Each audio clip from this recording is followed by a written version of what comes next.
absolutely loved it.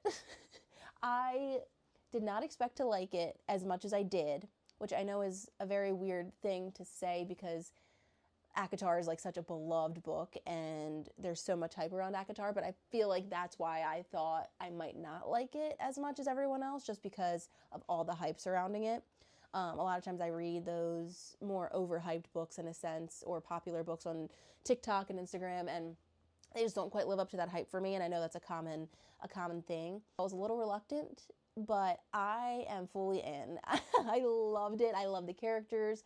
I feel like Sarah J. Maas like built the world in a way that you didn't realize she was building the world. Like, it wasn't super draining to learn, or like you just learned it without even realizing you were learning it. And I love that because that's my qualm with fantasy books sometimes, is that it just seems like too much brain power for me in that moment.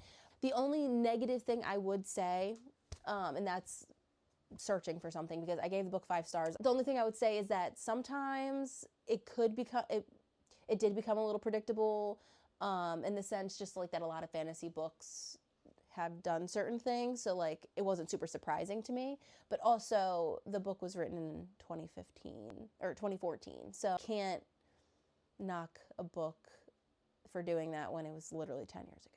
So the books that I've read that have had the similarities that I've seen in ACOTAR probably were written after the fact. So honestly, either way, it was super enjoyable. I had a great time reading it.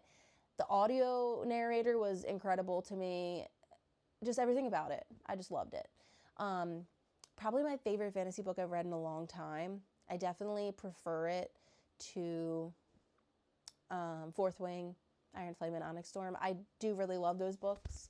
I just feel like I love this book way more.